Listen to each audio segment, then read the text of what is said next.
केसी समाचार में आपका स्वागत है। मैं हूं केसी श्रीवास्तव। दोस्तों, उत्तर प्रदेश में वाल्टरगंज शुगर मिल का मुद्दा अब प्रदेश नहीं देश का मुद्दा बन चुका। जहां सत्ता पक्ष आने से डरते हैं, बगल से निकल जाते हैं, वहीं विपक्ष के लोग मिल को चलाने का संकल्प ले बैठे और ऐसे लोग सत्ता में पहुंच चुके हैं जिन्होंने ये वायदा किया था कि सत्ता में आने के बाद वाल्टरगंज मिल को चलाने की मेरी पहली प्राथमिकता है। ये दैनिक जागरण और अमर उजाला की अखबारों की बात है। अब हम बात कर रहे हैं वाल्टरगंज शुगर मिल गेट पर। आज बस्ती जनपद के देवेंद्र श्रीवास्तव उत्तर प्रदेश कांग्रेस सचिव हैं और आपने इस मुद्दे को काफी ज्वलंत किया है, काफी चिंतित हैं, तो बहुत बहुत वेलकम है। हम जानना चाहेंगे, ये लंबे समय से 348 दिन से जो धरना चल रहा, कोई परिणाम नहीं आ रहा, तो क्या कहना है आपका? देखिए, ये तो बहुत दुर्भाग्य की बात है कि लोकतंत्र में चुनी हुई सरकार और हमारे जनप्रतिनिधि अगर इन समस्याओं के लिए लगातार सरकार पे दबाव बनाते तो सरकार मजबूर होकर के जो न्यायप्रिय बात थी, न्याय संगत बात थी कि हमारे तमाम कर्मचारी जो लगातार पूरे जीवन भर इस बिल को उन्होंने समर्पित कर दिया और आज वो अपने वेतन के लिए, अपने गृहस्थी के लिए, अपने तमाम भुगतान के लिए तरस रहे हैं। एक तरफ सरकार कहती है कि हम रोजगार सृजित कर रहे हैं, दूसरी तरफ जो सृजित रोजगार है उनको बेरोजगार बना रहे हैं। और दूसरी बात, जो मिल प्रबंधन लगातार मिल के पार्ट को बेच करके, मिल की जमीन को बेच करके या मिल को बेच करके वो यहां से निकलना चाहती है बिना भुगतान किए हुए। जबकि नियम क्या कहता है, अगर आपके ऊपर कोई लायबिलिटी है तो पहले आप लायबिलिटी को मिट आउट करिए, उससे मुक्त होइए, उसके बाद उसे विक्रय के लिए आप डालिए। रही बात वाल्टरगंज बिल की, तो यहाँ पे नए नए इक्विपमेंट आए थे और ये उम्मीद जगी थी कि वाल्टरगंज बिल चलेगी और चली भी थी। आखिर वो कौन सी ऐसी परिस्थिति आई जब आप बस्ती में कोई नया रोजगार नहीं पैदा कर रहे हैं, कोई नया उद्योग नहीं लगा रहे हैं, तो आखिर एक जो किसानों से जुड़ी हुई इंडस्ट्री थी उसको खत्म करने के पीछे क्या कारण है? जहां तक प्रबंध समिति का सवाल है, ये सब जानते हैं कि कोई मिल जब कोई भी उद्योगपति खोलता है तो उसकी पूंजी का जो अधिक हिस्सा होता है वो बैंकों से लिया जाता है। और बैंक में किसका पैसा होता है? बैंक में पब्लिक का पैसा होता है, जो पब्लिक जमा करती है। तो टोटल अगर 100 रुपए जमा होती है तो कम से कम 60% बैंक जो पब्लिक की मनी होती है वो फाइनेंस करती है और उससे जो आय आता है उससे स्थानीय लोगों को ब्याज देती है। तो जनता के ही पैसे से इंडस्ट्रीज चलाने वाले लोग बैंकों से रुपया लेकर के इंडस्ट्री खोलते हैं और उसके बाद डिफॉल्ट कर जाते हैं। डिफॉल्ट करने के बाद सरकार उनका ऋण माफ कर देती है, उनका ब्याज माफ कर देती है।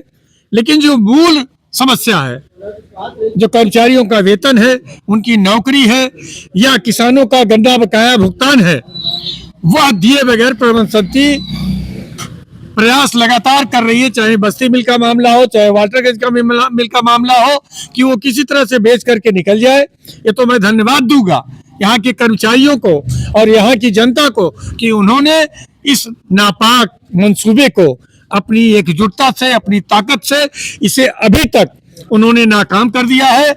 और मैं ये प्रयास करूंगा कि इस शुगर मिल की जो समस्याएं हैं भुगतान की और इसे चालू करने की या किसानों के भुगतान की, इसके लिए हमारे प्रदेश अध्यक्ष हैं, मैं इसे दिल्ली में भी अपने राष्ट्रीय अध्यक्ष के पास और हमारे नेता जो विपक्ष के हैं राहुल जी के सामने भी इस मसले को उठाएंगे कि इनकी समस्याओं को, इस बात पर ताली होना चाहिए कम से कम ये मुद्दा अब आप लोगों का देश में पहुंच चुका है। अभी प्रदेश जनपद स्तर का मुद्दा प्रदेश स्तर में गया और हमको लगता है कि चंद दिनों में ये मुद्दा देश व्यापी हो रहा। बहुत बहुत वेलकम है आपका इस प्रयास के लिए।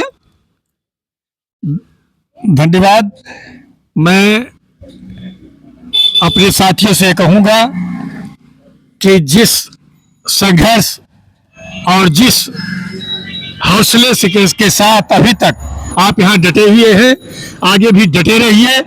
मैं यकीन के साथ कह सकता हूँ कि ये संघर्ष आपका जाया नहीं जाएगा और हुकूमत कोई भी हो और जन आवाज को बहुत दिनों तक दबा नहीं सकती है, बशर्ते आपकी आवाज में वो ताकत और वो हौसला बुलंद होना चाहिए। और मैं ये समझता हूँ जल्दी से जल्दी आपका वाल्टरगंज बिल अगर सरकार अपने संज्ञान में नहीं ले रही है तो एक ताकत के रूप में जो आपका आंदोलन उभर करके आएगा, सरकार को मजबूर होकर के आपके बारे में विचार करना पड़ेगा।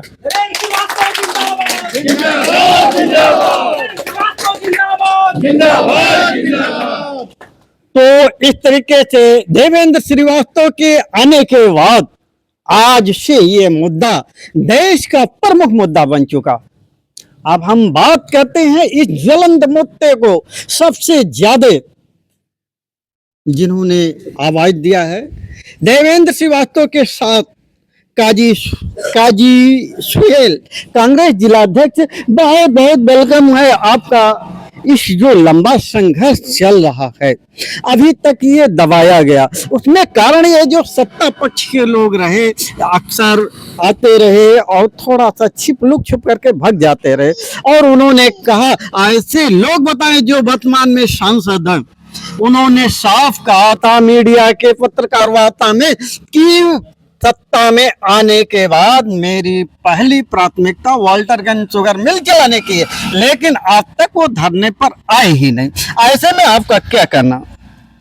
ये बड़े दुर्भाग्य की बात है कि हमारे वाल्टरगंज चीनी मिल के तमाम सम्मानित कर्मचारी साथी पिछले लगभग 1 वर्ष से यहाँ धरने पे बैठे हैं और इनकी सुध लेने के लिए न प्रशासन के पास समय है, न किसी राजनीतिक दल के नेता के पास समय है, न सांसद के पास, न विधायक के पास समय है। मैं धन्यवाद दूंगा अपने नेता, उत्तर प्रदेश कांग्रेस कमेटी के निवर्तमान प्रदेश सचिव और बस्ती सदर विधानसभा क्षेत्र से कांग्रेस के उम्मीदवार रहे बड़े भाई देवेंद्र श्रीवास्तव जी को, कि उन्होंने इसको संज्ञान में लिया। उनके मन में इस क्षेत्र के किसानों के प्रति, कर्मचारियों के प्रति, नौजवानों के प्रति उनके मन में एक संवेदना, एक पीड़ा है। आज उनके नेतृत्व में हम सब यहाँ आए और हम कांग्रेस पार्टी की तरफ से अपने सभी सम्मानित कर्मचारी बंधुओं को ये विश्वास दिलाते हैं कि आप इस लड़ाई में अकेले नहीं।